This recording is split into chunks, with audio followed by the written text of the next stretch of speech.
സാറേ, സാറിൻ്റെ അനിയത്തിയല്ലേ ആയിരിക്കുന്നേ? കോൺസ്റ്റബിൾ അജിത്ത് ചൂണ്ടിക്കാട്ടിയ ടേബിളിലേക്ക് നോക്കവേ നിരഞ്ജൻ്റെ നെറ്റിച്ചുളിഞ്ഞു. അതെ, അത് ഗൗരിയാണ്. കൂടെ കൂടെ ആരാത്? ഒരു നിമിഷം അവൻ്റെ ഉള്ളിൽ ഒരു മിന്നൽ പിണർ അടിച്ചു. അതിനിടയിൽ നിരഞ്ജന് ഗൗരിയും കണ്ടിരുന്നു. അവളാകട്ടെ ആകെ നടുങ്ങിപ്പോയി.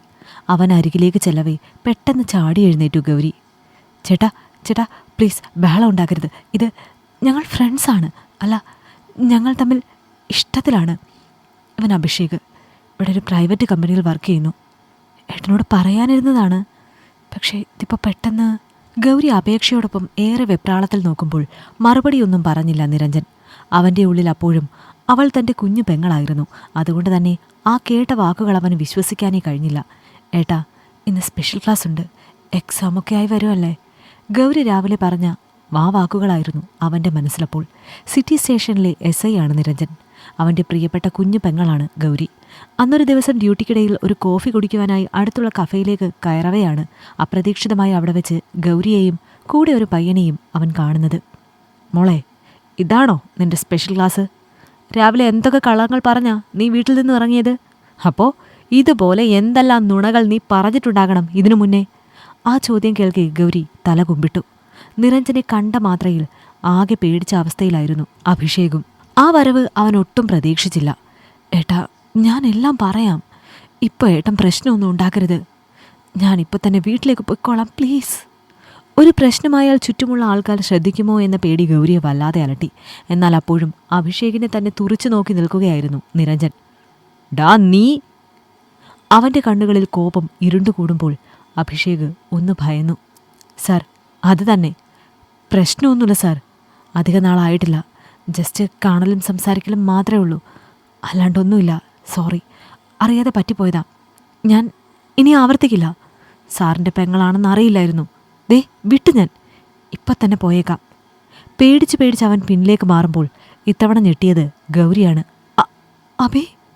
അതിശയത്തോടെ, അതിലുപരി ഞെട്ടലോടെ തന്നെ അവൾ നോക്കുമ്പോൾ മുഖം കുനിച്ചു അഭിഷേക്. സോറി ഗൗരി, കാര്യങ്ങൾ കൈവിട്ടു. പറഞ്ഞൊപ്പിച്ച് വെപ്രാളത്തിൽ അവൻ ഇറങ്ങി ഓടുമ്പോൾ ഒന്നും മനസ്സിലാകാതെ നോക്കി നിൽക്കുവാനേ ഗൗരിക്ക് കഴിഞ്ഞുള്ളൂ. അജിത്തെ, ആളെ മനസ്സിലായില്ലേ? വിടണ്ട. അവനെ ഒന്ന് വിരട്ടി വിട്ടേക്ക്, അല്ലേ നമുക്ക് പണിയാകും. നിരഞ്ജൻ്റെ വാക്കുകൾ കേൾക്കവേ അജിത്ത് അഭിഷേകിന് പിന്നാലെ പാഞ്ഞു. ഇതൊക്കെയും കണ്ടു നിന്ന ഗൗരിയാകട്ടെ ആകെ കുഴഞ്ഞ അവസ്ഥയിലായി. ഏട്ടാ, എന്താ ഇതൊക്കെ? ഏട്ടനെ കണ്ട് അഭിഷേക് എന്തിനാ പേടിച്ചു പോയത്? നിങ്ങൾ മുന്നേ അറിയോ? മോളിരിക്ക്. അവളുടെ ചോദ്യശരങ്ങൾക്ക് മുന്നിൽ ശാന്തനായി പതിയെ ചെയറിലേക്കിരുന്നു നിരഞ്ജൻ. പിന്നാലെ ഗൗരിയും. മോൾക്ക് അവനെ എത്ര നാളായി അറിയാം? ഏട്ടാ, അതാ 6 മാസത്തോളം ആകുന്നു. എന്താ കാര്യം? ഒന്ന് പറയ്. അവളുടെ മുഖത്ത് സംശയം നിഴലിച്ചു. മോളെ, അവനൊരു ഫ്രോഡാണ്. ഈ അടുത്തൊരു ഹോട്ടലിൽ നിന്ന് അവനെയും ഒരു പെണ്ണിനെയും ഞങ്ങൾ പൊക്കിയതാണ്. അവളാണേൽ കാശിനു വേണ്ടി അറസ്റ്റ് ചെയ്യാൻ നിയമമില്ലാത്തതുകൊണ്ട് തന്നെ അന്ന് 2 കൊടുത്തു വിട്ടതാ. ഞാൻ പിന്നെ ആളെപ്പറ്റി ഒന്ന് അന്വേഷിച്ചപ്പോൾ പെണ്ണ് കേസിൽ വിരുദ്ധനാണെന്നറിഞ്ഞു. ഞങ്ങളുടെ നോട്ടപ്പുള്ളി ആള്. അവനാ ഇപ്പോൾ നിനക്കൊപ്പം. ഞെട്ടിത്തരിച്ചുപോയി ഗൗരി. ഏട്ടാ, ഈ പറഞ്ഞത് സത്യമാണോ? ഏട്ടന് ആളെ മാറിയോ? അഭിഷേക് അവൻ അങ്ങനെയുള്ള ആളൊന്നും അല്ല. അവളുടെ മറുപടി കേട്ട് ഒന്ന് പുഞ്ചിരിച്ചു നിരഞ്ജൻ. മോൾക്ക് എങ്ങനെയാ അവനെ പരിചയം? ഞാൻ ഇൻസ്റ്റഗ്രാം വഴി പരിചയപ്പെട്ടത് അവനെ. പക്ഷേ നല്ലവനായ എന്നോട് മോശമായിട്ടൊന്നും ഇതുവരെ പറഞ്ഞു മുഴുവിപ്പിക്കുവാൻ കഴിഞ്ഞില്ല. അവിശ്വസനീയമാണെങ്കിലും പറഞ്ഞത് സ്വന്തം ഏട്ടനായപ്പോൾ ഉള്ളിലൊരു പിടച്ചിലായി ഗൗരിക്ക്. ആളൊന്നും മാറിയില്ല മോളെ. തെറ്റുപറ്റിയത് നിനക്കാണ്. നിരഞ്ജൻ ഉറപ്പിച്ച് പറയവേ താൻ വഞ്ചിക്കപ്പെട്ടു എന്ന തിരിച്ചറിവിൽ വേദനയോടെ പൊട്ടിക്കരഞ്ഞുപോയി ഗൗരി. മോളെ, കരയണ്ട. ഇനിയിപ്പോൾ കഴിഞ്ഞത് കഴിഞ്ഞു. വെറുതെ ആൾക്കാരെ കൂടി അറിയിക്കണ്ട. നോക്ക്, പ്രേമമൊക്കെ മോശമാണെന്ന് ഞാനൊരിക്കലും പറയില്ല. പക്ഷേ നിങ്ങൾ പെൺകുട്ടികൾ കുറച്ചുകൂടി ശ്രദ്ധ കാണിക്കണം. ഒരാളോട് ഇഷ്ടം തോന്നുമ്പോൾ ആദ്യമേ ഒരുതരം ഭ്രാന്ത് കാട്ടാൻ നിൽക്കാതെ അവനാര്, എങ്ങനെ എന്നൊക്കെ ഒന്ന് അറിയാൻ ശ്രമിക്കണം. തിരഞ്ഞെടുക്കുന്ന പാർട്ട്ണർ ചതിക്കില്ല എന്ന് ഉറപ്പുവരുത്തണം. അത് ചെയ്താൽ ഇതുപോലെയുള്ള കരച്ചിൽ ഒഴിവാക്കാൻ പറ്റും.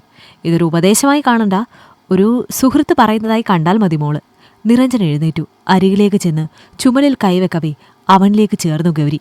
ഏട്ടാ, സോറി, തെറ്റ് പറ്റിപ്പോയി. വലിയ തെറ്റ്. ഇനി ഞാൻ ഇത് ആവർത്തിക്കില്ല. എന്നോട് ക്ഷമിക്കണം. മനസ്സിൽ തട്ടിയാണ് അവളത് പറഞ്ഞത്. ആ വാക്കുകൾ നിരഞ്ജനും ഏറെ ആശ്വാസമായി. ആ കഫയിലേക്ക് ചെല്ലുവാൻ തോന്നിയ നിമിഷത്തെ ഒരു നിമിത്തമായി കണ്ടു അവൻ. ഈ കഥ നിങ്ങൾക്കിഷ്ടമായെങ്കിൽ ലൈക്ക് ചെയ്യൂ. നിങ്ങളുടെ അഭിപ്രായങ്ങൾ കമൻ്റായി രേഖപ്പെടുത്തൂ. കൂടുതൽ കഥകൾ കേൾക്കാൻ ഈ ചാനൽ സബ്സ്ക്രൈബ് ചെയ്യൂ.